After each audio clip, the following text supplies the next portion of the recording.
Hello, Paul Watson is with us today. He's a professional musician, producer, arranger. He's going to tell us about his work, how he started, and his exciting adventures that he's had over the years. Thank you for joining us, Paul. Thank you for having me, Dawn. It's a pleasure to be here. Oh. Okay, so tell me, when did your musical journey start? It started from when I was the age of, well, where career is concerned, from the age of 15, it all kind of kicked off. You know, coming from a, you know, a Christian home, you know, my parents, they were very musical. My first instrument was playing on the drums, and then I think my next instrument was the rhythm guitar, which my dad started me off on. That particular instrument, I mean, I was so in love with it, you know, the rhythm guitar. Oh, really? Yeah, that's still my you know, my first love. So your dad was a musician as well? So my dad was a musician, and I also have an uncle who was also, still is a musician, who heavily influenced me in terms of, you know, becoming a guitarist, because he was very, very well known back in those times. And, you know, I used to watch him a lot from when I was young. And, you know, where our parents used to drop us off down, our grandparents, where, you know, where everybody back in those days were younger, you know, my uncle used to, you know, take me with him along to different rehearsals and concerts where he played. And I used to sit out the front row and just watch him play. Ooh. As with other musicians, you know what I mean? So as, you know, the music world opened up, you know, from me being a child growing up, learning that there were more than one or two instruments, you know, a variety of other instruments that I fell in love with. So, you know, over time as I was growing up, I just learned to touch on different types of instruments, from the drums, the rhythm guitars, the bass playing, and then eventually I just somehow just fell in love with playing the piano, you know, and it just all happened from there. So it all kicked off, yeah, when I was at the age of 15 as a guitarist, and one of the first artists that I remember playing for outside the church was a singer called Jennifer Phillips. Very well-known singer. And my first location, first music club that I can remember playing at was a place called the Orange Bar, if I'm pronouncing, or the Orange Club, if I remember right. Okay. That was, yeah, based somewhere southwest London. And that was, wow, that was when I was at the age of 16. But yeah, that's where it all started for me, Dawn. Okay. So were any of your other siblings playing instruments as well? Yeah, now there's 6 of us. So I have 2 brothers and I have 3 sisters. So my sisters, they all generally sing. One of them is a singer, like, you know, really sings more than the other 2. Yeah. They're beautiful voices, but she does most of the singing. And then we have my 2 brothers who are younger than myself. I'm the oldest. They both are musicians in their own rights, as well as they're both music teachers. where they both work in secondary schools teaching. Oh wow, very musical family. So very and you have musical children too. I imagine one or two of your children followed in your footsteps. Yeah, is that right? I have children. I have 3 boys. Yeah. And I have a daughter.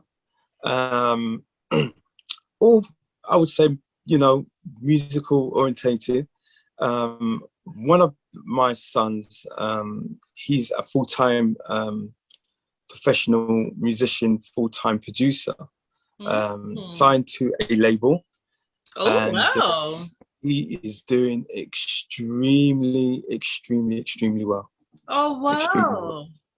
It's amazing. Yeah, so he must have watched you as he was growing up and thought, oh, I want to do that. Yeah. I mean, did it shock you? Remember. Pardon? Did it shock you? Well, I think yes and no, in a sense where, yes, that he was able to stick to what he recognized that was his passion in music, and believing in himself that one day he's going to make it out there. And so it kind of shocked me to know that he held on and he fought the fall, because there were certain choices that he made that, I would say still to do with music, but in that particular field, that's not what he really wanted to do. So, it was quite inspiring that, he was able to really follow his heart. And now to see that he's accomplished one of his dreams, to see where he's at today, it's a blessing, man. It's a blessing. So yeah, he used to watch me. I used to teach him, from when he was young. And, he always told me that I was, one of his favorites. It's an honor to hear that, as his dad, that I inspired him a lot. One thing What's about his name? His name is Marcus Jordan.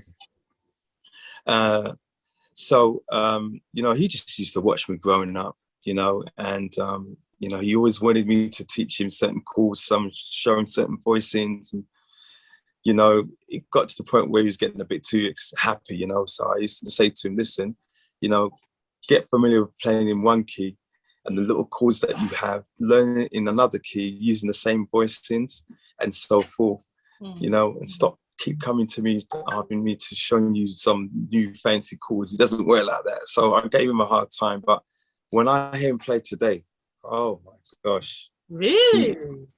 He is amazing. Really? Wow. Yeah. So tell me, did either you or Marcus have any classical training? Start learning to read notes? So I had a little bit of classical training,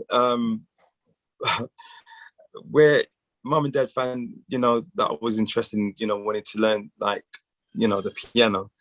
Mum and dad, they had like a little organ at the house back in those times. And so they noticed that I took an interest in it. And so, they helped to support me by, bringing in a private pianist or organist to kind of give me some training.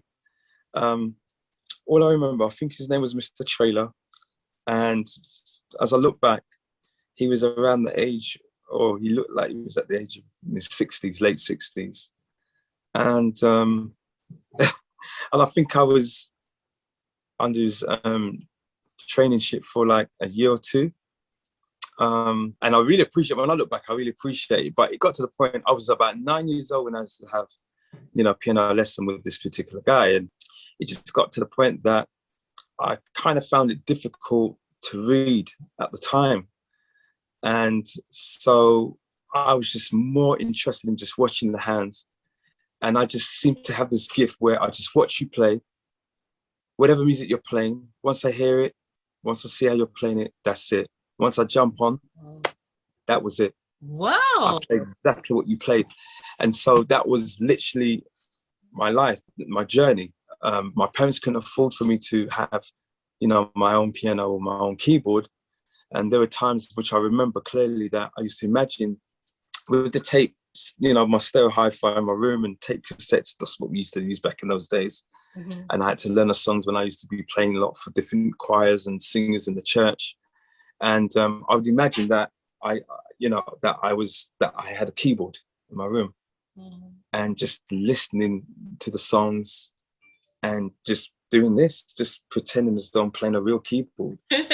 And then when it came to, you know, going to the church, you know, for rehearsals in the middle of the week, and then I was able to play, you know, with the band ready for the actual, you know, event. And that was just my life. Until one day I was blessed with a keyboard, you know, and other instruments. And, but yeah, I just fell in love with all of it, man. All of the instruments so passionately. So, you know, you're looking at a guy here that has such great passion, love for music, even to this very day.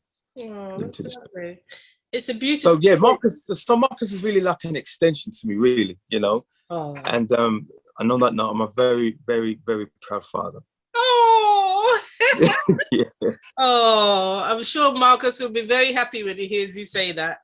I'm sure he will. In front of witnesses. Absolutely. Oh, that's lovely. So, could you play us a number now? Play your number? Yeah. Okay. So, I'm going to play you a little song that I've written just to give you an idea of, you know, I've grown up, you know, learning, understanding different cultures of music and genres of music. And, you know, I've had many opportunities that were challenges of me playing for, you know, various, you know, artists, gospel artists to secular artists, you know, whether it be pop, you know, Caribbean, you know, EDM, house, you know, jazz, you know, there's so many artists, people, network of musicians, network of singers, you know, musicians that I've kind of like met, come across, worked with, you know what I mean, all over the world, if you like, that has really, you know, groomed me to understanding, you know, different cultures of music and genres and so forth, and just learning and understanding how to play the language, you know, of those types of music. So, and I found my niche. I found the kind of vibes and what I like that that's now given me the opportunity of me doing my own EP project, which I'm currently working on. Oh, great. So I'm currently working on my EP project, where it's genuinely talking life, things that I've been through, you know, things that I've accomplished, things that I've experienced about life. And so, you know, I felt that it's time, you know, to tell your story. You know? So right now, one of my first songs is just in the mix at the moment, and we're looking with my manager, we're looking to be planning a date for me to be doing a music video. So all of this is kind of like the first, you know, for me, you know, regarding. Well, that's right, because normally you're helping other people produce their records. And now you're going to be producing your own, which is going to be amazing. Absolutely. So then, you know, you could say that it's great because me producing other people, you know, and they would always ask questions. I'll try my best to give them advice based on my experience, you know, of playing, again, working with, you know, a variety of artists, be doing music videos, live shows, live concerts, recordings, live recordings. And so it's great when you're able to share and impart knowledge to people, and then you're able to see that they, you know, they take the advice, and whatever it is that they accomplish, it comes to pass, and it makes you feel great.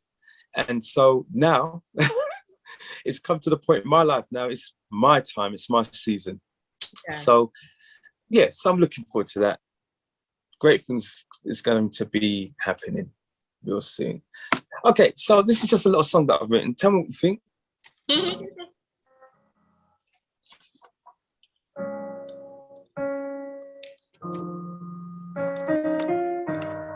So because I'm on this special show, it's just for you, Dawn. It's just for you. It goes something like this. Okay.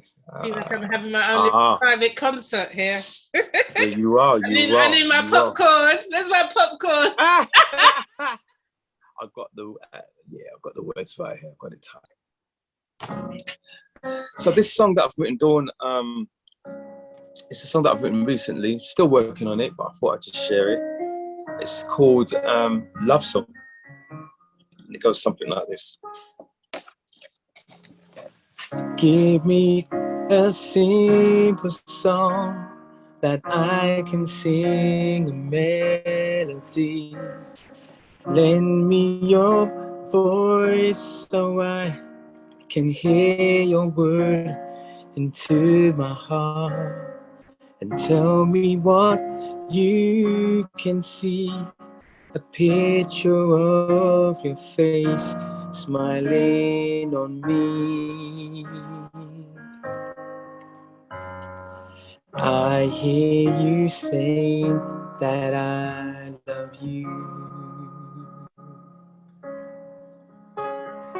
Give me a simple song that I can sing, a melody. Lend me your voice so I can hear your word to my heart. And tell me what you can see, a picture of your face smiling on me. I hear you saying that I love you. That's the tune. More to follow soon. That's so lovely. Thank you so much. So when's that coming out? What month? Soon. In 2 months? Soon. Oh, soon. Soon. Maybe, yeah. Latter part in summer. I mean, there's one song that I'm hoping to release called the song is called Starting All Over Again. I'll play that track in a moment. And that's the first song that we're looking to release. Okay, wow. Okay. Yeah, just for the right songs, keeping me busy. Yeah, that's fantastic. Now the thing is, when you are a producer, yeah, how does the royalties work? Is it that the singer and the songwriter gets the royalties and you just get a payment up front, or do you get royalties too? Okay, so most of the time, a lot of the singers where they have me to produce their songs, most of the time I'm producing the songs where I'm composing the music, because when an artist are doing songs, some of them are independent artists. So what happens is that I listen to the song based on the songs that they want me to produce. You know, I kind of ask them to send me the songs so that I can get to know, you know, the materials of their songs. And what I do is that I listen to the melody, the way they sing it, and at the same time I listen to the words, the lyrics. Sometimes I give them an honest opinion. What do you mean if you don't like it? So I would say to them, not so much I don't like it, but to say to them, you know, that you should just change a word or two in certain parts of the song, just to kind of give it a stronger character as to what you're saying in that song or in the section of that particular song, you know, or the melody line. So what happens is that at the same time, I'm kind of like composing, you know, the song.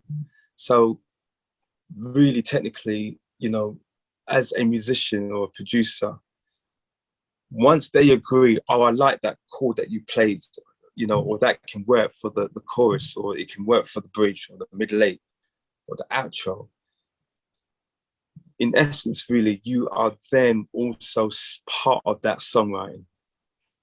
So as a result of that, yes, you know, regardless of what title you play, but if it's anything that, you know, represents songwriting, then you're entitled to royalties as well.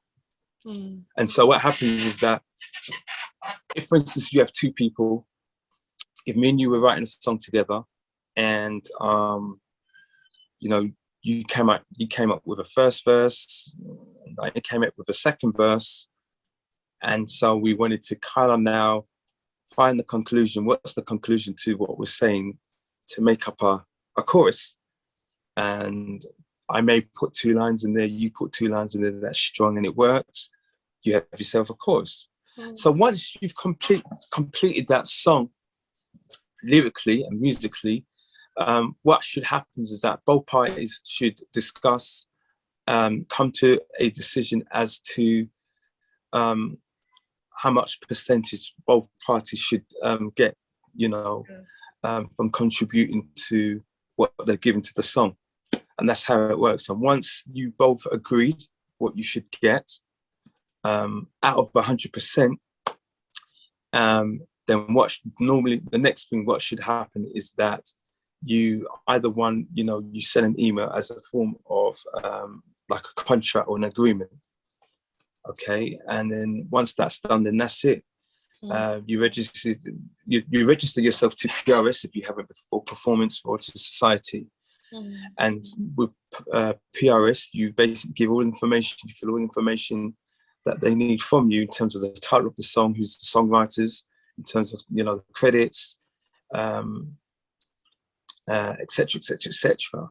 And so what happens is that when your song now, when it gets played on air, or it could be on a film track, whatever outlet, what happens is that information, there's a data on every track that gets that information sent back to PRS, and then it's recorded onto their system. And I think it's every I think it's like every 6 or 7 months, something like that, where you normally get a statement as to units, or as to how much you're going to be paid. You know what I mean? Every quarterly, or if it's every 6 months.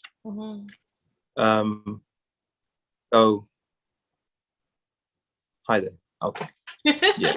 Hello. Yeah, just cutting in there. Sorry about that. So, and that's how it generally works.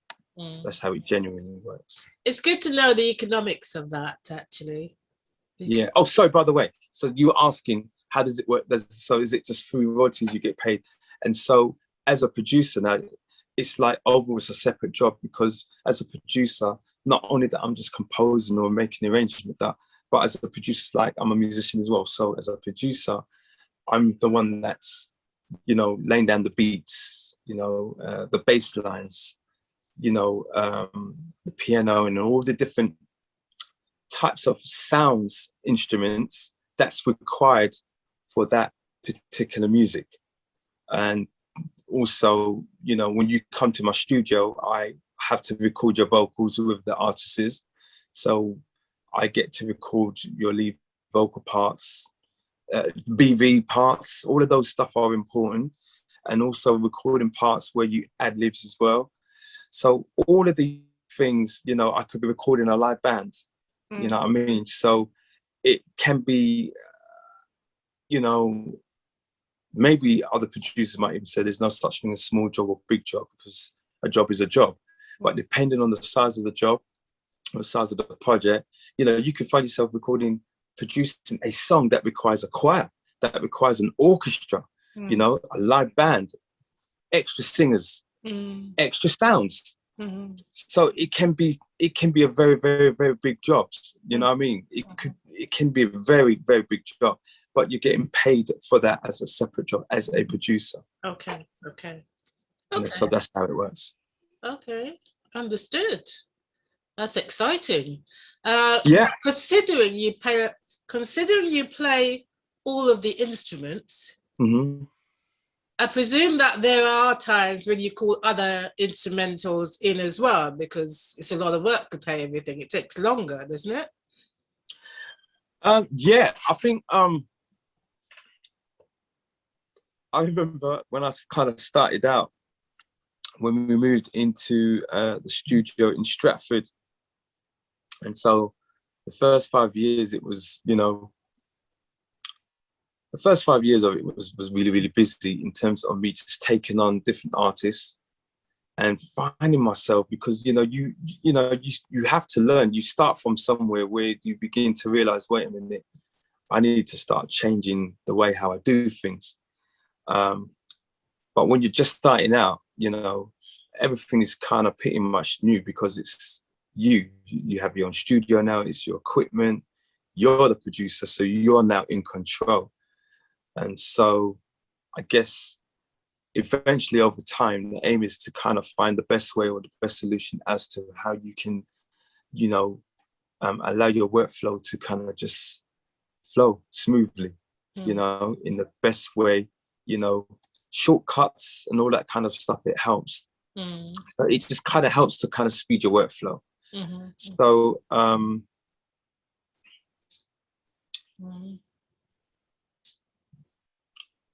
okay. So do you find that it's easy to find other musicians if you need to work with them? Do you have a bank of people that you call? Right. So, yeah, sorry. So what happens is that you find yourself laying instruments, recording instruments, and you're still editing vocals, and you're editing the instruments, and you're doing so many stuff where production is concerned. And so what happens is that when you're constantly doing that for all of the different artists back to back, you start to think that even though you can play the instruments and it does work, but then as an individual person, you want to be able to hear different sounds. You want to be able to have different ingredients in the different styles or the different artists that you work with. Yeah. To avoid you playing kind of similar to what you played on another person's record. And so a very good friend of mine kind of advised me that, you know what, Paul, you're already playing a part, you're already playing a role in this whole production as the producer. So he was saying that you should break it up from time to time. It's not always necessary for you to play the guitar part, Stan, and the keyboard part. You know what I mean? It's great that you can just bring in other people from outside the studio, other musicians. You know what I mean? Just to give it a different flavor, different sound. And plus it will help save a lot of time as well, because then at least when they come, they record whatever, require them to play and things like that. And it makes your job a lot easier. And it makes you as the producer even more creative as well, because of how the kind of style that they play makes sense. So since then, that's what I started to do. All right. Oh, good. Good for you. Okay. So give me an idea of some of the gospel artists that you've worked with, because it sounds like you started working with gospel artists first and then you did secular artists later on in your life. Right. Gospel artists. So I remember, there's so many people from young to where I'm at now. So I've mentioned Jennifer Phillips. So I've played for Jennifer Phillips. Back in the days, I had a great opportunity playing for a wonderful singer that I really looked up to so dearly. She goes by the name of Joni Lee, who has passed away now. But I've learned so much from her. Then you have another person that I look up to greatly. That's a really great friend of mine that I work with, that I play for, is Mark Beswick. Power Praise. I've also worked with Noel Robinson, Louis Cato,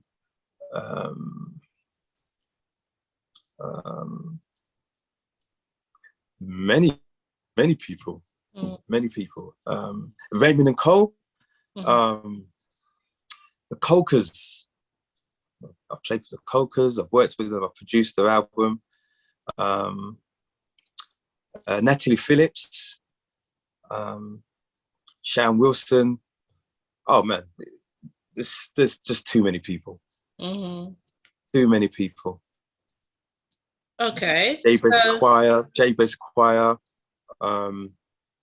LCGC. I'm currently working with LCGC right now. Basil Mead and LCGC right now, along with Leon Mead and so forth. So yeah, it's a lot of people, from a young kid to where I'm at now, gave me a great opportunity of, really strengthening my music ability is because of all of these wonderful people that I've worked with.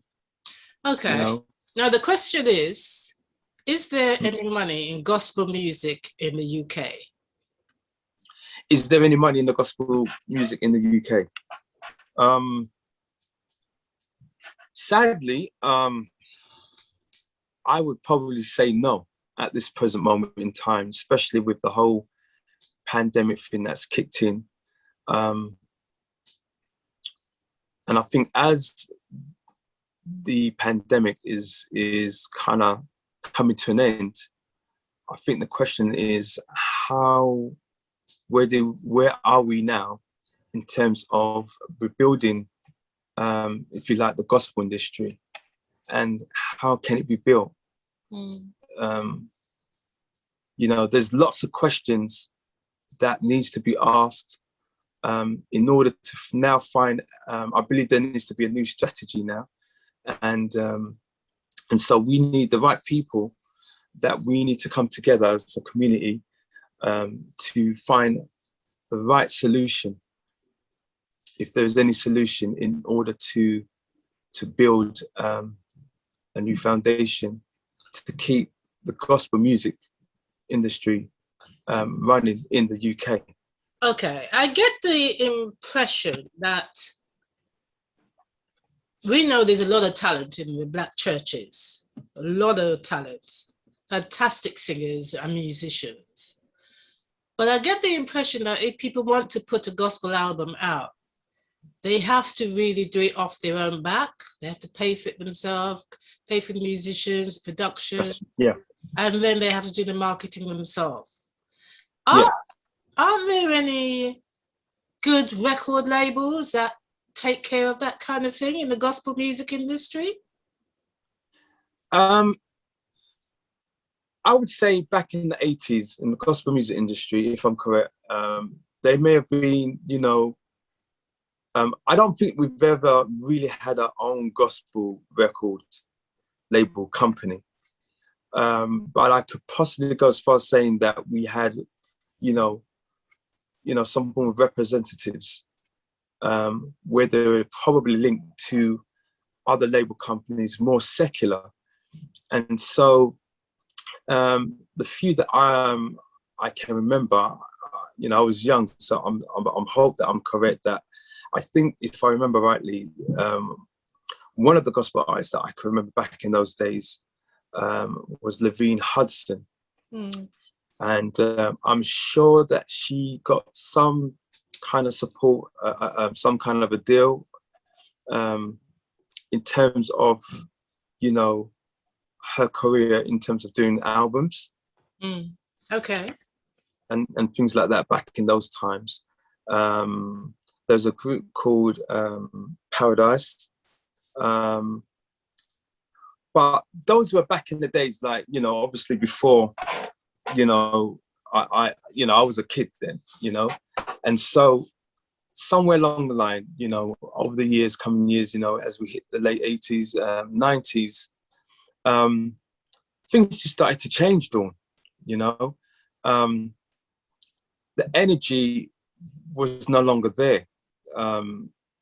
We've learned that a lot of people wasn't really being as supportive to their own, but they were more supportive to the, the American artists, if you like. And, I used to question and think, what was that about? And how is it that we don't have our own record companies? And I just think that, Dawn, that I call them the veterans, so the original pioneers. I remember one of them were people like Juliet Fletcher, who helped kind of kick, started gospel in the industry back in those days. And then you have people like Basil Mead and, Bishop John Francis and Roy Francis, who another pioneer. And so all I could say on this note is that these were people that you could say that kind of kickstart the whole thing where gospel is concerned. But then what I've learned over the decades was that there was not really another generation of followers Not to say that there weren't any, because there were some, but, you know, that were in the same kind of footstep as the people like Juliet Fletcher or Basil Mead and so forth. And so you had promoters, but a lot of these promoters that we had in this country were more focused based on, you know, putting on events for the Americans and giving UK gospel artists opportunities, you know, to support, you know, whoever those headliners were going to be. But we never really had much of our own events, you know, where it would be just completely you know, singers, groups. I mean, we had it like, you know, church concerts and what have you, but never, not as much as on the level to where promoters had brought American gospel artists over to the, you know, venues such like Hammersmith Apollos and, you know, the Wembley Arenas and what have you. So, so that's where we're at today. It's really now sort of like, we're looking at all of those things, and really the question is what strategies we can put together today. You know, how can we build a foundation of something that's going to help support, you know, the current British gospel artists that we have today. You mentioned about, yeah, there are a lot of British artists that are independent, clearly because we don't have our own gospel record industry or record company.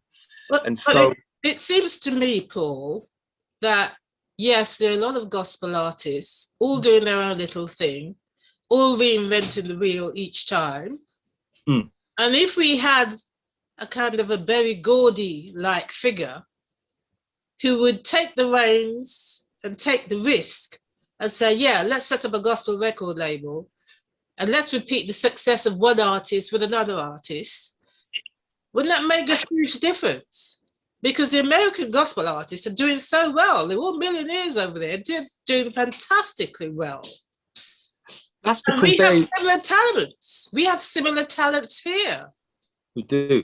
I just think on that note, if I'd be wise in what I say here, I would just say that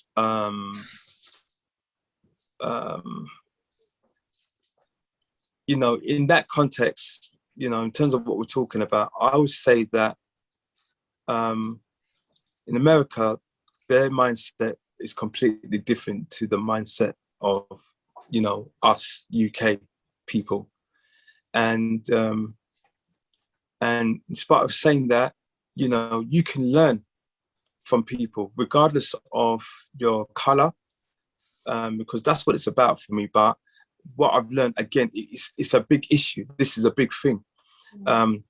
With this whole issue about, well, we don't have our own gospel industry and things like that, is because there's too many chiefs, and, you know, racism is involved in it, you know. A lot of those stuff there's just too many stuff that needs to be cleaned up. And I think that once, you know, these things can be put in place that are dealt with, I believe that, you know, we can. I really do believe that we can, you know, eventually have our own, you know, gospel industry, our own record label. You know what I mean? Because you've got to understand that the roles that you know, you have to understand the responsibilities of what needs to be done, how it works. You know, money's a very big part when it comes to, you know, we're talking about why is it that we don't have a record company? And if we're saying that we need to have one, clearly, you know, we need a building and we need to have the right people, you know, in the different posts that carries, you know, heavy responsibilities to establish, you know, what gospel record company is really all about. And so it's going to take, you know, we all need money, you know what I mean, to make it happen. And then, you know, when you sign up an artist, you know, you still have to spend extra money to buy them clothes, because, you know, you're going to need them where it's convenient for TV interviews, magazine interviews, you know. they're going to have to start by spending most of their lifetime in the studio, because obviously the record company wants your album to be banging. And so how it works, they touch base with different songwriters. They choose a selection of what songs they feel that's fit for that particular artist. Finding the right producers and musicians, to basically, produce the right type of songs, and understanding what kind of style are we going for this particular brand, meaning for this particular artist. So all of these things, it takes experience, it takes time, it takes money. So when you talk about, independent artists, there's a lot, that's the new thing right now. And plus, to be honest with you, Dawn, over the last 10 years plus, a lot of record companies, and I'm more talking about secular, record companies, a lot of them has kind of gone downhill. So many artists that we know to artists that we don't know are all really financing, their own projects themselves, unless otherwise being sponsored by major investors and so forth. Yeah, I hear you. Yeah, I suppose the challenge is now, when you do your album or your EP or your single, it's understanding for independent artists is now all about doing more research, understanding how to market your product and who is it that you're marketing it to in order to get support. And that's another problem. That's another issue that we have on the gospel scene, is that we don't get a lot of support from our own church people. And that is really, really where the problem is, to be honest with you. That is really, really a challenging thing. It's not to say that they don't support, but, there's so much. This is what I'm saying. It carries a big responsibility. You know what I mean? So, and you yourself, who's the singer, you're the artist. And you're already doing research about, how to, do an album, or, and if you was a musician yourself, how to set up a studio gear, and, there's so many things that you need to know about before you can literally come with a product. And then when you think that that's it, I've got everything, it doesn't stop there. And, you've got to, think about, your cover sleeve, what kind of picture you want that's going to represent your first single or your first EP. And, think about doing a music video, because these days now, everybody want to see you. They want to see your music. They want to see you perform, visually, whether they know you or they don't know you. And, that's even like more money in the cameraman's pocket, because then he has to film you, depending on where the location is going to be, so he or she could charge daily rates, you know what I mean? And then once it's all done, it could be a 2-3 day video shoot. After that, they take all of that back to their video studio.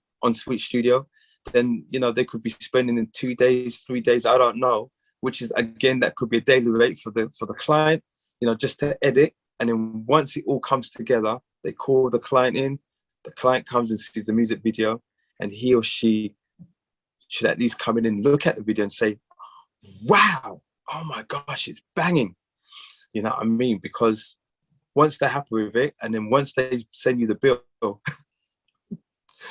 that's when you're on your knees like, Lord, where am I going to find £800 or £2,000 from to pay this off? And yet you still got to find money to finish paying off your album, and whoever's going to be. Right. So you're saying that to produce one song, it could be 2,000 to 3,000, maybe even 5,000. Produce one? No, I'm saying that depending if it's one song that you are wanting to do, or an album. An album could be 10 songs, or it could be more. So it's you coming to the producer saying, look, I want to do an album, or I want to do an EP. I think that what I've learned is that every producer, depending on who you go to, every producer, they have different rates. I mean, you have a standard rate, I guess, in the commercial industry. But then you also have producers, no different to like different musicians or singers, if you wanted to hire them for the day. They have different rates. It all depends, because then different musicians, different singers, different producers, everybody has different abilities to do something, you know what I mean, to produce something. And so depending on what it is that you want, some producers are able to provide more service than other producers. So, and it comes with experience as well. So it just depends on what you want. Hence why then they are able to charge a fee when you think it's quite a lot of money. Yeah, I can imagine. But it's important to know that, because if you are as an independent artist and you're going all the way, you know, for instance, you want to do a single, your first single, so you want to do an album, but you want to come out with your first single. So you want to get an idea of how much is it going to cost. Let's just go with the single. How much does it cost, you know, to do a single? So then the producer, then to get a mixing engineer to mix the track once the production is done, and then to master it, which is the final stage. And let's just say that's overall that's £700. And then, so you need to put that in mind that, okay, you need £700 to basically complete that whole sort of production with just the one song. And then you want to do a music video. So depending on what you want, whoever it is that somebody's going to recommend you to, usually the video guys, they normally just show you snippets and samples of their work. And, you know, if you end up visiting 2 or 3 different other video producers, then obviously you would have the opportunity to see all of the different works that they do, and obviously get information from all of these different people in terms of their rates. But it's all about what you want based on the quality of work that you've seen in terms of what they can do. So what's important is that your music's got to be of good quality. It's got to be good production. Your music's got to be banging. It's got to, you know, be in line with you as an image. Remember, you're the brand. Okay, so you've got to make sure when you're taking photo shoots, again, that you need a good photographer. What's the price on that?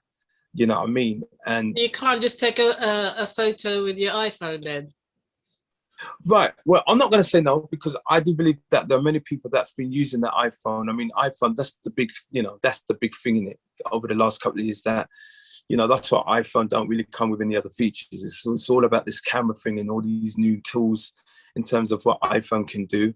I mean, I've got an iPhone.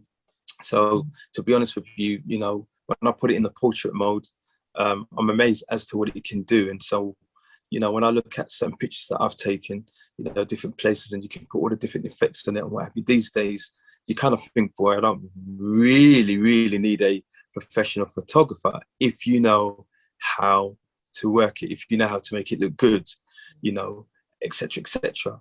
But then if you have an iPhone and you don't have those kind of experience, then clearly you're going to need to find a professional photographer. So all of these things, but there's certain things that that you can do, then yes, it helps to bring the costs down. You know what I mean? But you've got to remember, all of these things has got to be of good quality. And that's how you get to sell your brand, or, you know, your product. You know what I mean? And so the aim is that you want people to buy, you want them to support your music, your product. And so all of these things are A-list standard. Yeah. And then once they've done the production, I mean, you mentioned £700, which seems quite reasonable to me. But if you wanted to hire a producer like, say, Timbaland or someone like that, are you paying more, like $250,000 or so for one? Absolutely. Absolutely. So that's why I'm saying that, you know, it just depends on, you know, what producer you're going for. You know, it could be well-known, you know, producer, or to an unknown producer who's still a very, very, very good producer, but he's just that he's not, you know, accredited, or he's not known in the industry. You know what I mean? But yet he could still, you know, charge a similar fee to a well-known producer that's, you know, highly recommended in the music industry. Okay. So what about your secular work now? Outside of the church, you've worked with various secular artists. Would you like to name as a musician, who I've worked with, I've Elton John. I had the opportunity working, you know, mostly like with LCGC when I was younger, who really helped provide a lot of these work that has opened doors for us to be working with people like Celine Dion. Wow. A pop group called Blue. And so I've had, I never really had an agency.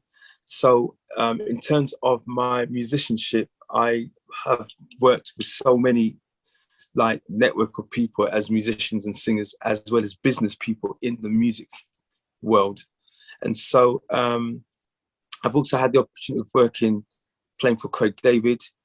We've done a fair amount of shows. I've done the Mobile Awards show with Craig David. We've done the Wembley thing. We've done quite a lot. I've also toured worked with Robert Palmer, and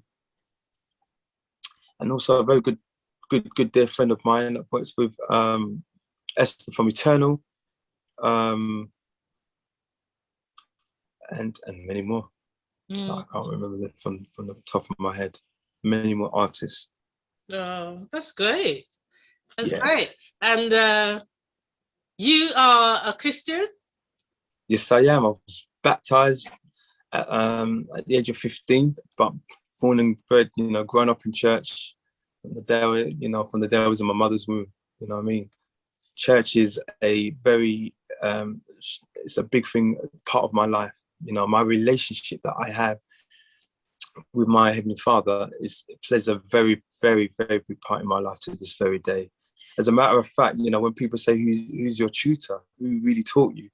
I always say that the man upstairs, God, because where I'm coming from, how I'm able to grasp, in terms of what I've learned, what I've picked up as a musician musically, is really the gift that God's given me. It's just playing by ear, and that was it.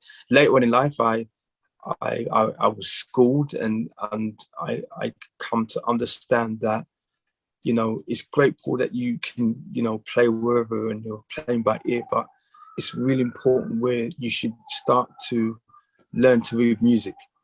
You know what I mean? It's really important, and that was something that I had to do. That was something that I needed to do. That has been very, very, very beneficial to this very day, because of the type of work that I now do. And so where you're working with a lot of people in these type of projects, a lot of them are literally musicians who cannot play by ear. So they come in, you've got to make sure that the notations is right. So if I get an orchestra in, or let's just say a saxophonist to come in, it could be the case where he's dependent on me to provide him a score sheet. So what happens, he comes in, whatever the time arrangement is for, and you shake hands, you like a cup of tea, give him a cup of tea, we have a bit of a chat, a bit of a laugh, and then we say, all right, you ready to go? We set them up and start getting them to start playing, in the music booth, and we're out here on the computer and the mixing desk trying to get some good sound levels, and before we hit the record button. But the beautiful thing is that people like them are able to read, so they're just basically going by whatever it is that they've got that they can see on the music sheet. Oh, is it a software that will just do the music score while you play? Yeah, I mean, you've got the technology today. You've got the software. You've got Sibelius is one that I know that you can use when you are when you're doing a score charts and things like that. So Sibelius is definitely one of the tools, one of the software that you can get. Whereas you still got people that are still old school. They go shops like, I know you can get it from W.H. Smith, where he's got the manuscript book, in staves, and so they use the pen or the pencil, and they just score it out that way manually. So whatever works, for the individual, to get the job done. Now, in terms of mixing with rock and roll and pop and rap artists, how do you manage to stay on the good side of the Lord, because you're mixing probably with a lot of swearing, a lot of smoking, a lot of drugs. How do you manage to not get tempted? Well, I say to people, that's a good question. What difference is that? Because you're in the music field and it's all about they say it's all about the sex and, drugs and rock and roll. So what about, when you're working in an environment in a bank and you're still around people and, sometimes depending on what the work environment is, not necessarily a bank, but it could be any type of environment, you're still around people where they're swearing. You're still around people who has the same kind of attitude or behavior as you would have with people around you in the music industry. And privately, they're still a drug addict or addicted to alcohol, that kind of a thing. And so you can still be easily influenced by them in those kind of environments. So what's helped me is, where the Bible talks about, meditating day and night, I always enable to do my best to, to put God first in everything, just having my daily devotion and just learning to get as much understanding in terms of how to carry myself, so that when the time comes and I'm going on a tour or I'm in an environment of people who are not saved, or I'm playing for an artist where it's kind of really intense because it's got some sexual lyrics in there, or some really profound profanity words in there. How do you deal with that? I must say, Dawn, for me, and this is just me, sometimes I have that responsibility of, okay, what is this artist about? I tend to check out their music. If I'm playing for them, if I get a call to play for an artist, or it's a tour, or it's a couple of shows, I do kind of tend to check that out first. And I guess depending on the intensity of the situation, then I have every right to pull out of it. I have every right to say yay or nay. And that's because of me. That's because if my spirit, if my ears can take it, if I can handle that or not, so I'm not one to condone, because I know that work is work. I've learned that when you're in that music industry, work is work. Some of us who are Christians, it could be a thing where they've been, working in the industry longer than I have, or it could be a thing where, they could have got baptized yesterday, but they're coming from the streets, so they're coming from a complete different angle, in life to where I came from, so it could be for lots of different reasons. But, when you do think that you can't handle that kind of atmosphere, that's why I always try to encourage musicians or singers, check out the artist, just check out the type of work that you're going to get yourself involved in. The money may sound good because, yes, it is work, but then you can also give hints. You can also say, look, this is the kind of world that you're going to be working in. This is how it is. These people are real. These are not Christian people.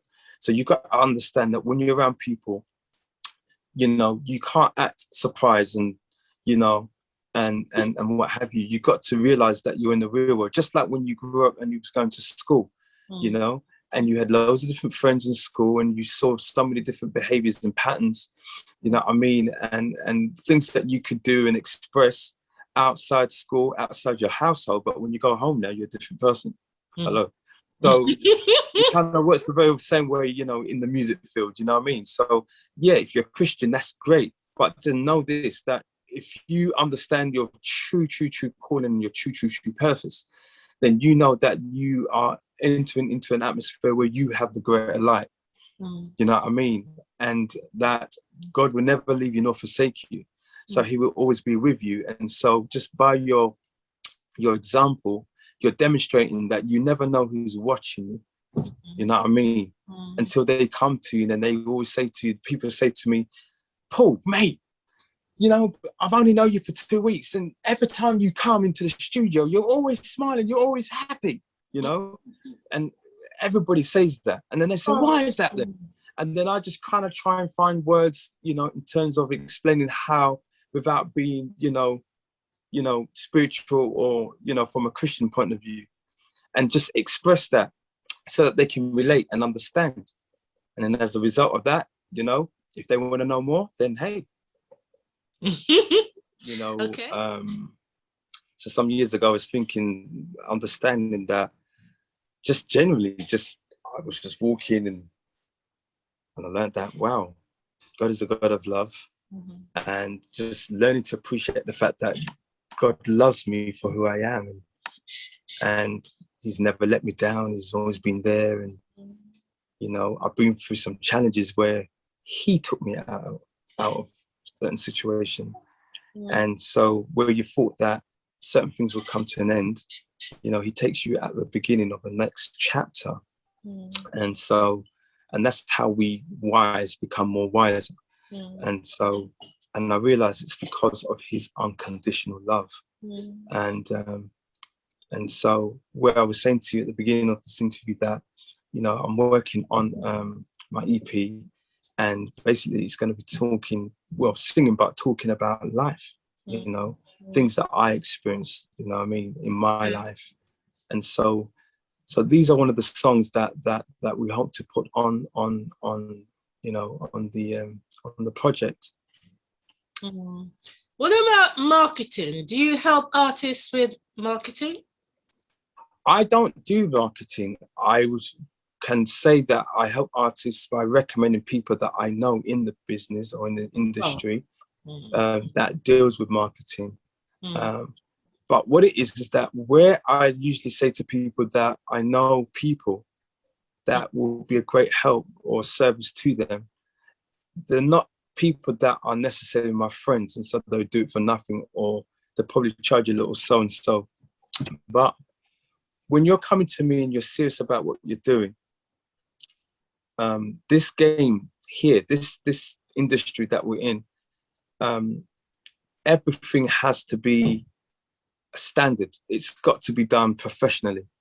Everything from you being a musician, you got to be able to, you know, if I band together for a pop artist, you know, the guitarists, drummers, they've got to be very fluent in terms of how to play, you know, because remember, you know, you're playing for an artist and it could be 10 songs, and these 10 songs are going to be different, such as the genre, the style of it.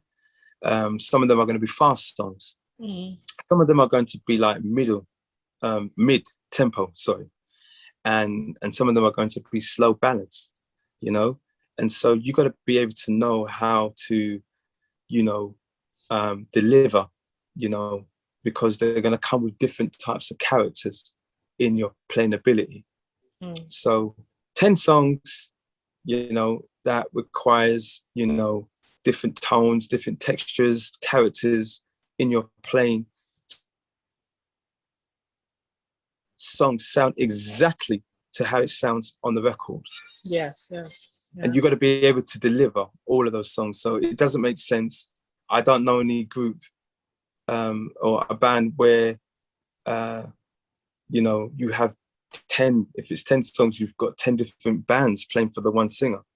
Because one band can't play a fast track, so we need to get another band to play the second song. It doesn't work like that. Yeah. So you've got to be able to have the ability to be creative, to understand, you know, all of the languages, you know, understand voicing, just basically deliver, have an understanding of that. So, and that's how it works. Okay. Now, the music industry's income has changed. It used to be the case where people go out and buy a single or LP, and then it became a CD. Now it's all about streaming. And you almost have to, you know, people have to stream 1,000 songs before you can get, you know, a penny or 10 pence or something to that effect. How are musicians managing with that? Musicians? Yeah, how are they managing in terms of the low income they're getting from streaming? It depends, of course, on how many streams they get. But it sounds to me like you really need to have billions of streams in order to earn a decent income. Well, this is the thing. I mean, that's all for me pretty much still kind of new in a sense of, because everybody's going in that direction, you know, independently. So again, it's about marketing yourself. That's all it comes down to now, how you market yourself. So you have to keep plugging. You know, if you had all the time in the world, or if you worked for a record company and then you were made redundant, or you left the record company and you wanted to start your own thing, at least then you're okay, Dawn, because then you're leaving a company that you worked for so long that you understand the strategics or the strategy as to how it works. So now you're able to put your own strategic plans together in terms of how you can then stream your music in order to gain frequent or regular income from it. And so that's the problem, that not everybody understands, you know, that side of business. Even today, they're just about getting it. A lot of them have started the streaming, you know, like I think these days they're using, you know, the streaming thing like with Spotify and iTunes and what have you. But are they getting, is it generating income? Is it generating, you know, sufficient income for them? I'm gonna say for now, I don't think so. I don't think so. So a lot of people are working really hard and really benefiting from it, apart from the lucky few who end up being either Lady Gaga or one of the other big artists. Well, unless if you're well known, and sad. you know, you could have a as an independent artist, again, you could have a very good backup, you know, a very good management team, and if that's the case, and you know they're experienced and they know how to plug your music out there, then hey, that's great. But I'm talking about just because that person is independent and they may have a very good team, but I'm really talking about the other independent artists where they having to be doing it all by themselves. You know, you know, I've had conversations with many people where, you know, they said that they've gone online to do a short course or a long-term course on, you know, music business, where it entails all what we've been talking about today, you know, label company and, you know, the streaming side of things and how to make money and what you need to do and how it works and things like that, you know, which I think is great, you know, for anybody that who are serious and wanted to become an artist, an independent artist, then that is definitely something that I would definitely recommend to anybody, you know what I mean, because it's going to help them in terms of getting some kind of understanding as to how it works, because it's not about you walking in and then finding somebody to say, oh, I like, you know what I mean, I like how you sing and I'm very interested in, you know, I want to invest in you or sponsor you, or what we like to manage you. You know what I mean? But some people have had a leg up when they've gone on to certain shows, haven't they? Like X Factor or Britain's Got Talent, because once they perform in front of an audience across the country, then it's almost like instant fame, isn't it? Yeah, the positive side of that is that, you know, where those who have gone on, you know, those kind of media platforms, the positive thing I would say on that is it's giving you a profile. Okay, it's giving you an opportunity because you're singing, you're performing on national television. I think the negative side to it is that it's more for them in really keeping to the numbers of their viewers, and that their viewers, the numbers in terms of viewers doesn't drop in order to keep the show running on a weekly basis. And so I think, you know, the outcome of that is that you kind of have an idea, because they use the same strategy as to who's going to be the main winner at the end of the show. Yeah. You know, in X Factors and The Voice and what have you. And I mean, that's another subject for another time. Yeah.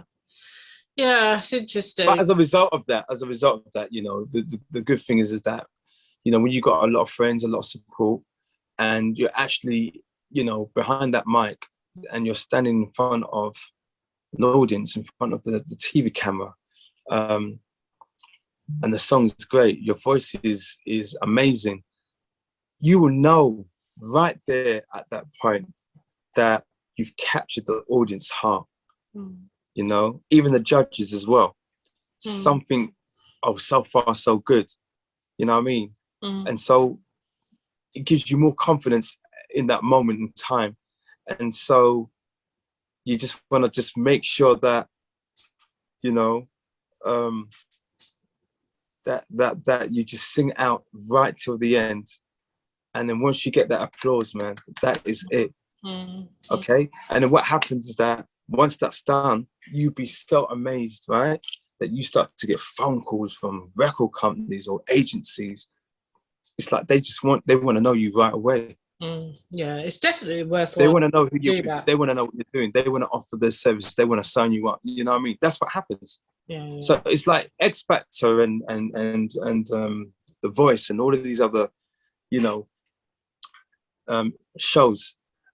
Really, it's really a showcase. It is. And it's good for those artists who have the courage to go on. They know they risk being humiliated, but they go on and take the chance. And for some, it's done really well for them, you know? Yeah. I know that in the news recently, there's been a few who have said, actually, we were exploited by X Factor, and they feel that their experience is not one that they'd want to encourage other people to go through. Right. But, you know, with all of these things, there's ups and downs, and people just have to take the opportunities they get and go off and be independent, you know, because they now have the recognition factor. Yeah, that's right. That's right. It's almost as if they're doing it the other way around. Most people start independent and then hopefully get a label later on, but they get the label earlier on. And then if it doesn't work out, they kind of blame the X Factor or blame the program. I'm not sure that's such a good thing to do, but I suppose it can be pressures. Record labels can put pressures on the artists, and some will find that it's too much to bear. But the artists, you know, those who were artists, those who had the experience of being signed to record companies, and, you know, many of them, you know, went on, you know, to be successful. And then I guess, you know, once you do your first album and it's successful, then you go into the next season, and like album part 2. And sometimes, you know, where you made it, you know, in the first chapter of your album, you know, you may not make it in the second chapter of your second album.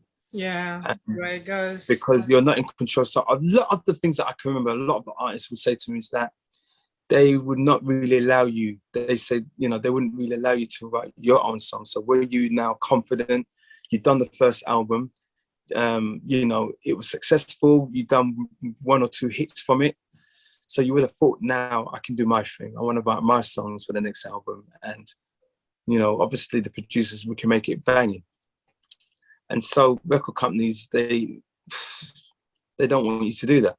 Really? Because for them, no, they don't want you to do that, because for them, as far as they're concerned, they've got their own pool of songwriters or songwriting teams and producers and what have you, because, you know, it's all about money for them. So where they would spend, say, 50,000 on the artist, that is really like an advance for the artist. So what happens is that I used to think that when they give the artist 50 or 70,000 pounds in advance, I thought that was just, you know, them receiving that and that's it. But apparently no, they give them, it's called advance, so that they have enough to live on food. They have enough to pay for their house rent, because they are required at any one point when they're signed under a record company, so that if there's a TV show that they need to go to the next day, or an interview with GQ magazine or whatever, you know, media platform, or radio interviews, and then to do music videos, whatever the case may be. The artist now doesn't have to worry about how I'm going to pay my rent or my mortgage and, you know, food on the table, my children, or whatever the case may be. So if they used to work in McDonald's as a part-time job, and that's what's really helped them to survive, record companies saying, listen, we like your voice, we want to sign you up because we feel that you're going to be the next star, kind of thing. So what happens is that they give you, you know, money in advance because they believe in you. They can see or hear already that because you've got such a unique voice, which is why they signed you up in the first place. I mean, there's other things that comes with it. You know, you've got to look good.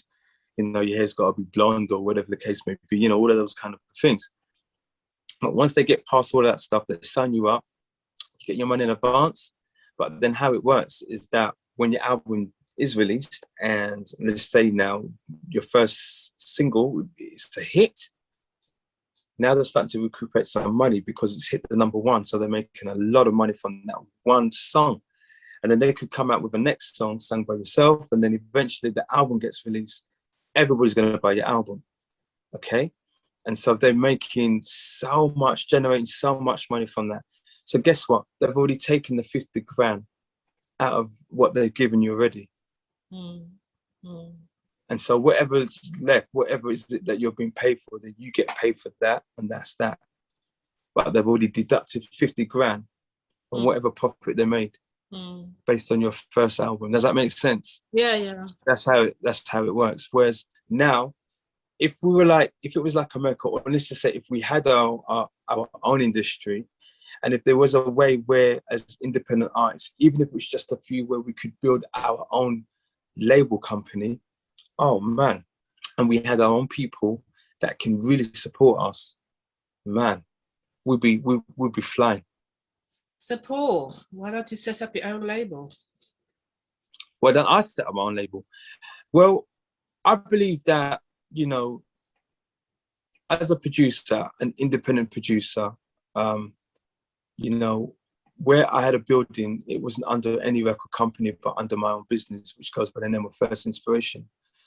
And so when you put a lot of time and money and work to establish, you know, whatever seed that you're planting in that area of the garden, then, you know, that's a good thing. And so you need somebody else who can plant the seeds to become promoters. You need somebody else to plant a seed to become an A&R or to have a record company. You know what I mean? And the list just goes on and on and on and on. Okay. In order to have that kind of industry set up properly. I see. You know what I mean? So I wouldn't be able to manage everything, but where I would understand these things, because, you know, you've been in the industry long enough and you kind of have an idea of how it works. So remember, you know, there's a strategy, you know what I mean? So everybody has a role to play. So being a musician, having the opportunity of working with so many different people, you know, you get to go to certain places and you see how they work, you know, A&R and going into live recording studios and going in the marketing departments, understanding what is it that they do, the A&R department. So then you realize, wow, it's just like so many divisions of, or departments of the type of work that people has to take great responsibility of doing to make this whole music thing work. You know, so I would love to, but I think for me, it just means having an extension of people, but people who has a vision, wanting to, you know, to build that kind of foundation, you know, having our own record company, you know, because that'd be great, you know, if I'm choosing to have that vision and to make it happen, then so be it. But, you know, I would need to have the right people, you know, to execute that, and people who has the vision as I would have the vision, and also people who has the experience and the know-hows. Okay. You know? Now, in terms of the type of music that's being put out nowadays, I'm kind of feeling that most people are rapping now, not many people are singing. Am I right? When you say out there, you mean what? What's just genuinely in the secular world, for instance? In the UK? Are we talking about the UK? Yeah. UK, yeah. Okay. Possibly America as well. America as well? A lot of young people seem to be aspiring to rap. And I'm talking black and white people, you know? Okay. So, you know, I mean, America, you know, they're known for a lot of things. You know, America has a very big, massive, you know, region out there for, you know, for rappers, you know, especially when it comes to hip hop, you know. Hip hop out there is a big thing. It's a culture. Okay, it's a culture. There are lots of like the histories about where hip hop music started from, how it came about, and the impact that it had. You know what I mean? You know, especially on, you know, on our own people, on the Black community. And so I guess for me, I've always loved poems, you know, and, you know, when you do poems and you want to talk about, let's say, love, you know, it was all about rhyming. And it worked. It was different when, you know, when I was young and I got to know what poems were all about. I loved it. It was like, wow. And then as time moved on, you know, there's this such thing called rap. I think the first rapper that I came across, you know, my first rapper that I came across was LL Cool J. You know what I mean?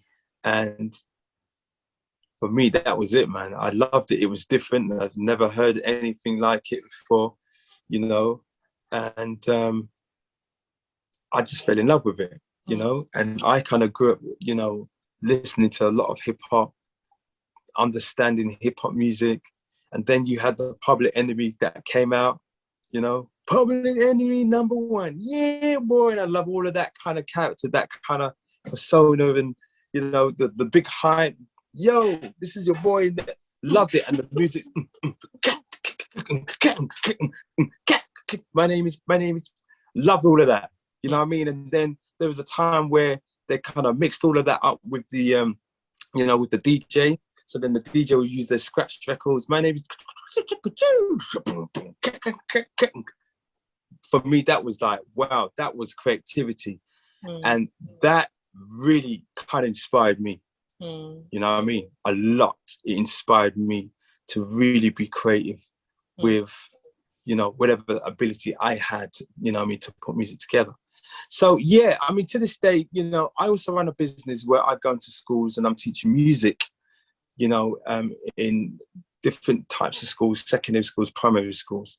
More the secondary schools, because I tend to come with different categories of songs. And, you know, a bit more advanced, especially for the, you know, secondary young people, because, you know, they're the ones that now, today's generation, that are listening to every Tom, Dick and Harry, you know what I mean? So they know, well, then again, same with the primary schools today, you know what I mean? Because now they're asking me, have you heard of, there was a name that they mentioned. I was like, no, I've never heard of, I haven't heard of that. And they're like, you don't know who that artist is, Paul. And they'd be like, shame on you, shame on you. And I realized there comes a time in my life where it's like, you can't just, you know what I mean? I'm not the same young Paul that I used to be, you know what I mean? I can't keep up with everything, you know what I mean? But however, I do take the time to, you know, listen to what's out there, because it's important. As a producer, it's important, because a lot of the times when you could hear new stuff coming out, you know, a lot of these different artists and songs, musically, they always seem to come with similar sounds. Okay, and so it's important to kind of get with the program, understand the kind of sonic sounds that they're using today and things like that, so that when you're making a song for this other artist, that your song can be just as big as theirs. You know what I mean? Oh, So grime and drill is very popular over here, isn't it? who? Grime and drill. Yeah. So Okay. so you've got a lot of these young cats now that are heavily into that. You know, there's a good friend of mine. I still call him family, who goes by the name of Monkstar, and he's like heavily involved. He has a network of artists that he's worked with, that he knows, that a lot of these guys are also film actors. There's a British film called Top Boy. Mm. And if you watch Top Boy and you listen to the kind of, cultural music that they, that they perform, that they sing, it's literally like, that's their culture, with a lot of trap music beat to it these days. That is their society, that's their culture. In that community, so when you're out there and you're going to deliver a message, in that kind of language, those are the basic 101s that you gotta have, and your music's got to be banging, and they speak in such a language, and they're using certain slang words that I couldn't tell you what that means. I know, you almost need a translator. That's right. But they should release the lyrics with the translation next to it, Yeah. But you know what? Where a lot of them are out there performing and, establishing, themselves, establishing their music, as an artist, and they got the support, man. The young people, those generation, they really, that's the thing. They really support each other. You know what I mean? You see them on the streets, or clubs, and they're dressed up in a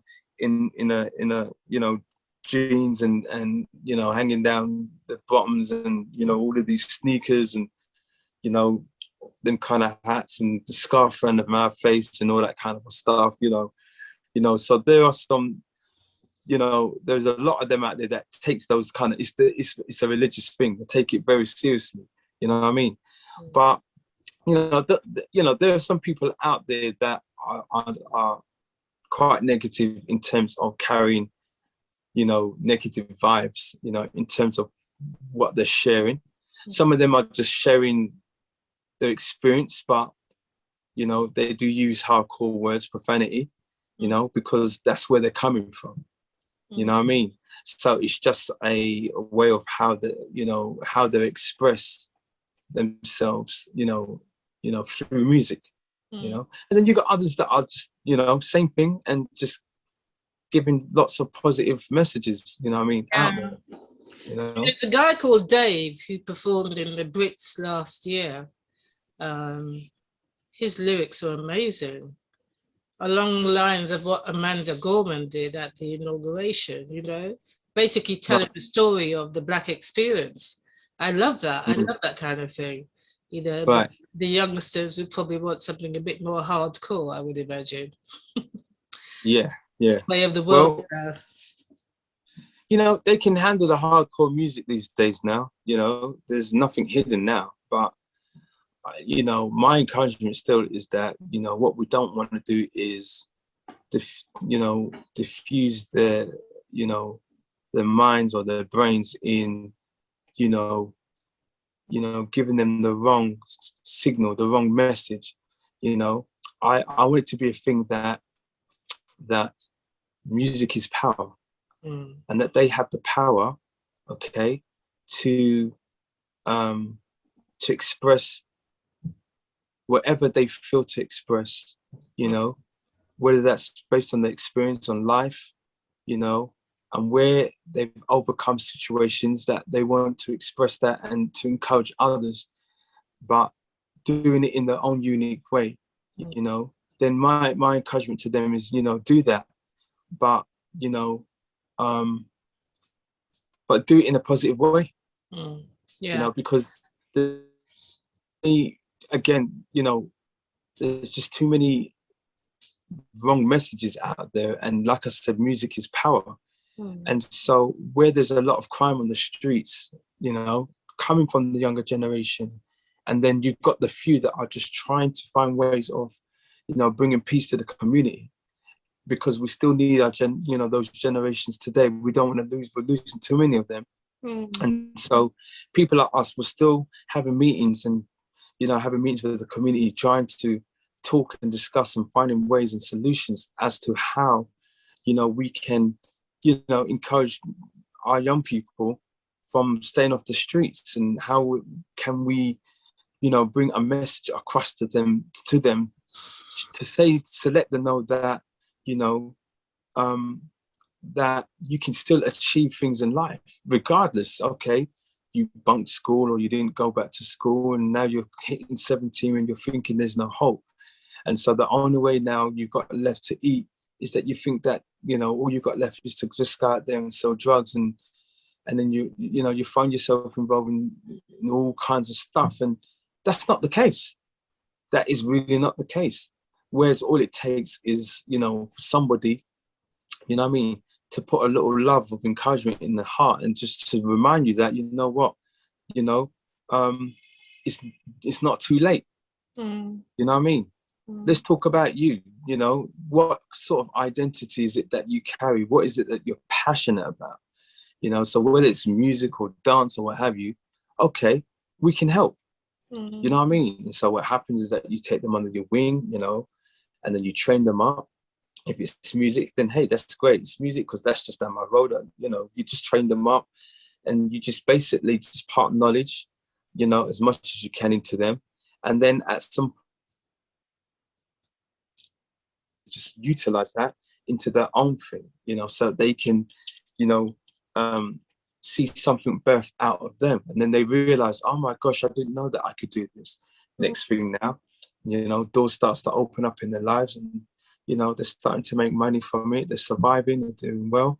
The momentum changes, you know, they're maturing.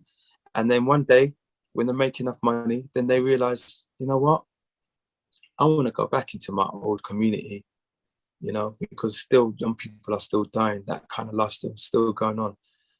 They need my help. I can now go back there, and I can then share my testimony and let them know who you are is who I used to be, and then spread hope of love and all of those things to them. Okay. And that's how it works. What about choirs? You've worked with choirs, I understand. You've started a few community choirs, I understand. Yeah.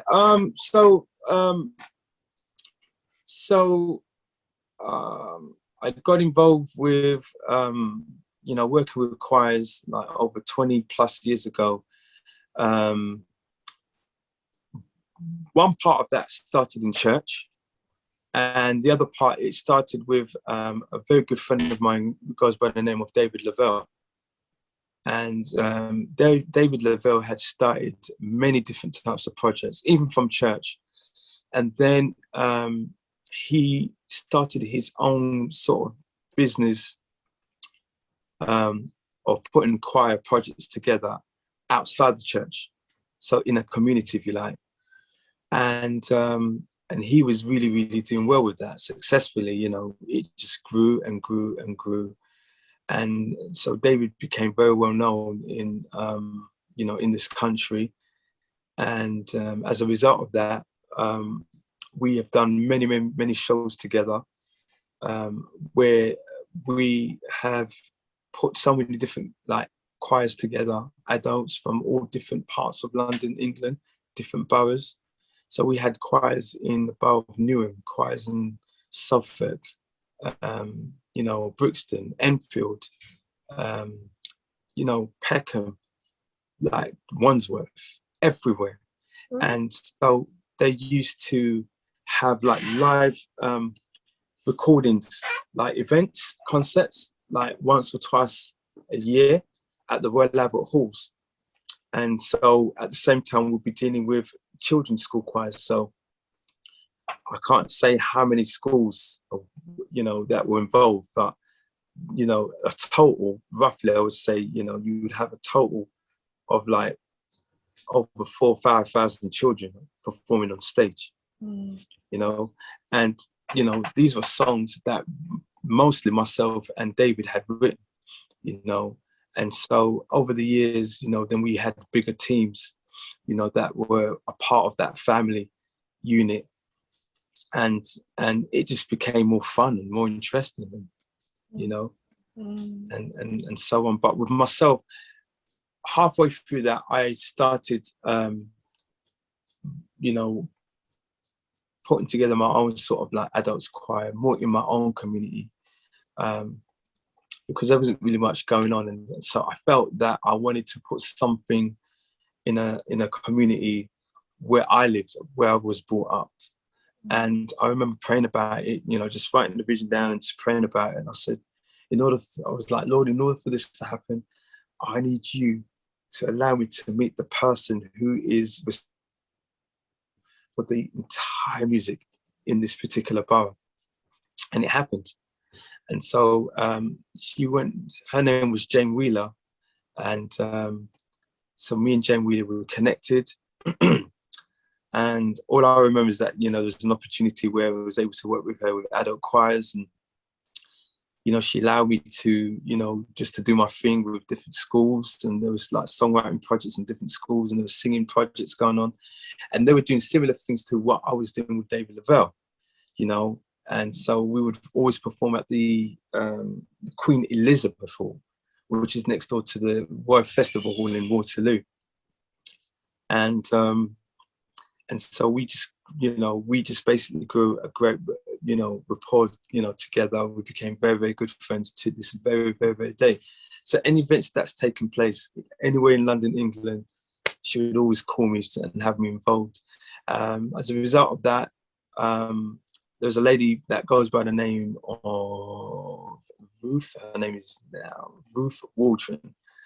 And Ruth Waldron was a sister that I know very well from church, but she was very well known for, you know, doing workshops with adult choirs in Europe. Oh.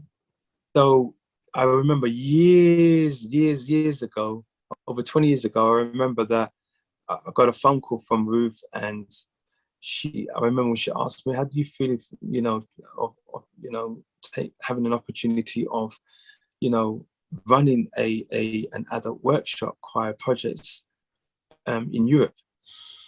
So I was like, yeah, okay, that sounds like fun, you know, because there was a few people back then I kind of knew that was doing it.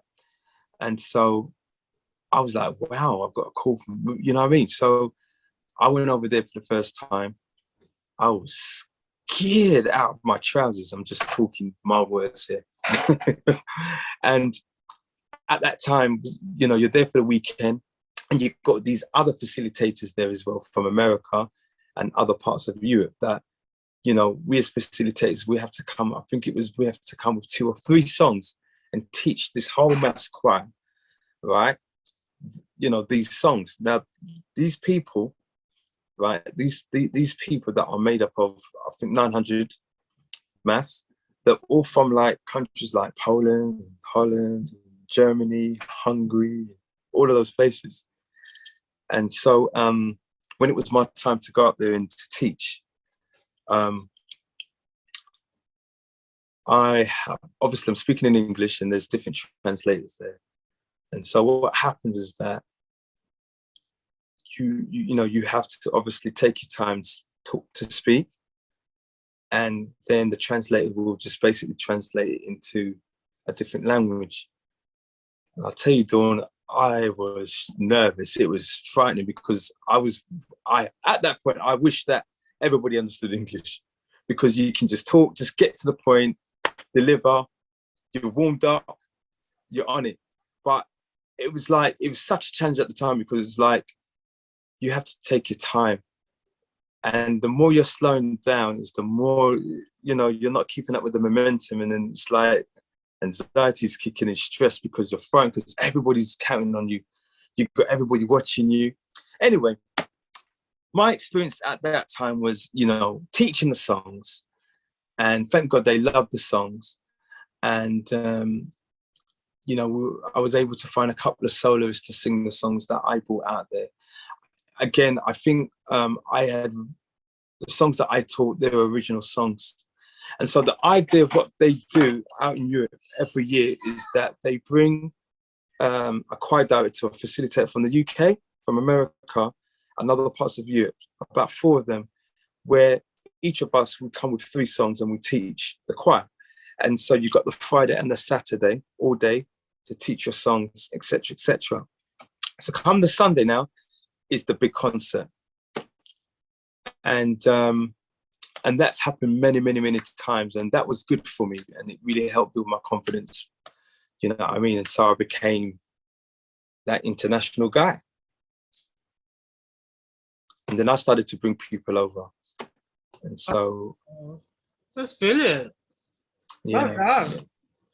So I had a good music. I call it my music, Paul's... This is Paul's story. I call it my music career because from being a musician, playing in the church, playing for every Tom, Dick and Harry, every choir, you know, singers groups, gospel groups, to, you know, playing for, you know, secular artists, pop artists, touring, you know, doing TV shows, music videos, live recordings.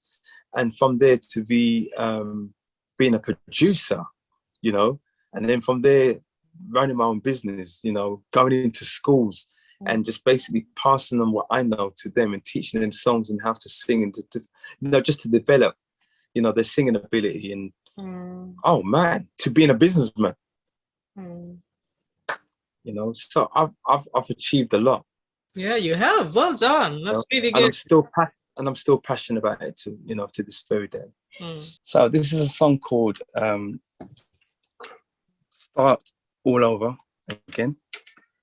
And so basically, that's part of my life story, where there's a time in my life, you know, once upon a time I was married.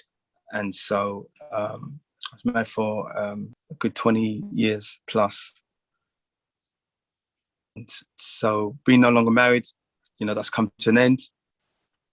And just really looking at my life, looking over my life, looking at my life, where I was to where I am now.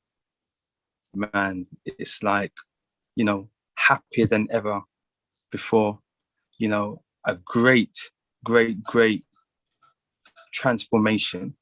So as a result of that, able to reflect, look back, and yeah, just really wanted to just share, you know, some of my stories of my journey. And so this is one of the songs that I've written called Start All Over Again. So I'll just play you a snippet. It goes something like this.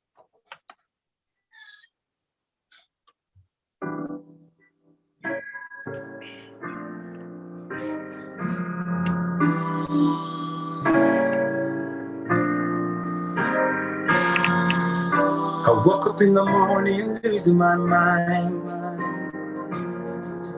When I came to my senses, then I was fine. Hey.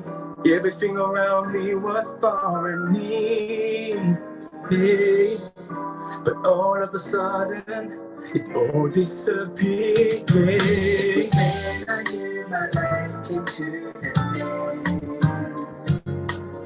Losing her was losing my best friend. It broke my heart to see this tragedy. Even my children rejected me. Start over, start over, start over. Every day, start over again. Had to start over, start over, start over. I'm gonna play the second verse. I'm gonna play the second verse. Now I had to make some changes for building my life for me. It took ages to see a brand new me. I didn't think I would make it. I didn't think I would see myself so different. But I made it through, and I never knew the God put me through this. Never knew, knowing that He loved us. He took everything from me to have my attention. intermission. The hurt and the pain is real, yeah, yeah, yeah. Gonna turn the page, yeah, yeah. Father, yeah. I've been praying, yeah, to see my children, yeah. When you hear them over again, yeah, yeah. So there you have it. That's the track, soon to be released. So I'm definitely going to let you all know. So when it comes out, please support it. Well, absolutely, we will.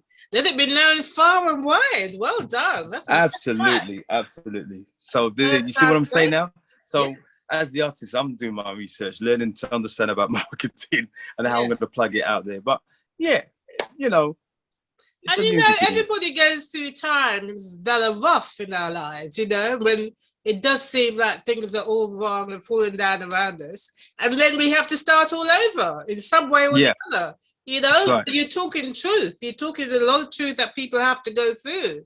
So I think it will resonate with people. So well done.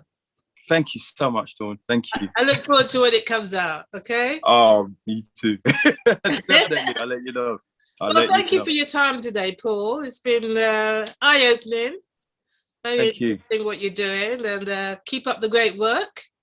And thank you so much. Great to see that your son is following in your footsteps. And no doubt there'll be other people coming along too and saying, "Oh, can you teach us what you know about the music industry, producing?" And you'll be there to give a guiding hand. Absolutely. We might even send some people to you. So hang in there. All right, that sounds good. All right then. Thank you so much. Thank you for having me. It's been absolutely enjoyable. Oh, okay. Thank you. It's been great. Thank you so much, Paul. You take care. Thank you very much, Dawn. Take care. Bye-bye. Bye.